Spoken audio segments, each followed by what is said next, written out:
When I was born and raised in Coppell, there were very few people here. When we started school, there were not very many people here. So we had two sections, as I recall, of each grade level. So there was 1A and 1B on one campus, which is Pinkerton Elementary today. That's where I went to elementary school. And all the way through school. When I graduated, there were 32 in my graduating class in 1978.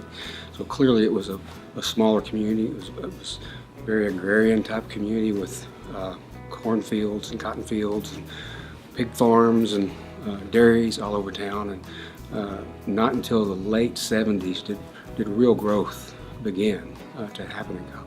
Well, since I was in the first graduating class, I was also the oldest in my family, in my extended family too. So I didn't really have a relationship with anybody who had gone to college before. My parents had, of course, but that was some time before.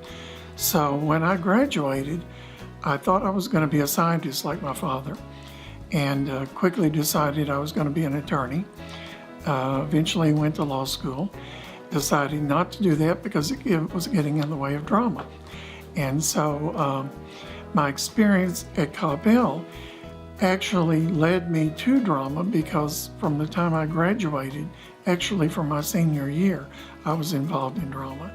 So that carried forth after I graduated. So it was through my high school experience, starting my senior year, that happened. So Coppell has always been my home. It's where I met my wife. She's lived here since she was 3. We went through school together from the first grade all the way and graduated in the same class. My church is here. That's a very important thing to me. Our kids were raised here. When I moved back to Coppell to work, my kids were, I guess, 7 and 4, something like that. And one was beginning school. They both literally sat in classrooms in Pinkerton Elementary School that I sat in as a child. So there's an intrinsic value in serving in a place that you were raised in. Well, as I said, I came from a small school, being Coppell at that time, and I think there were many values that we shared among us. We didn't look upon ourselves that much as seniors versus juniors versus sophomores and so forth. We were all always together. And the values I think we came up with were very closely tied to our family values. And I think that's a great advantage when you come from a small school in a small community.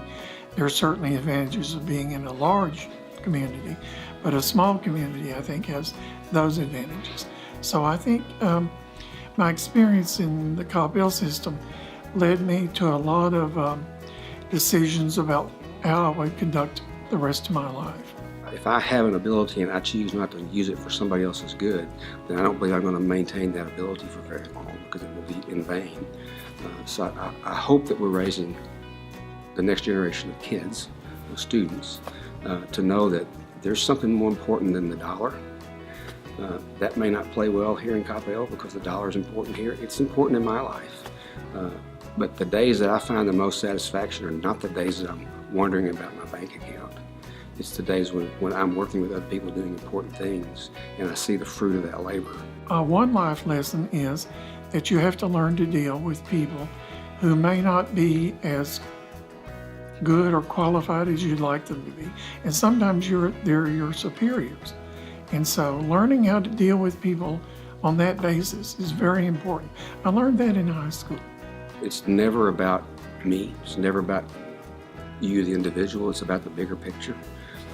And if we ever needed to know that and learn that and practice that in our society, it's never been more important than it is right now.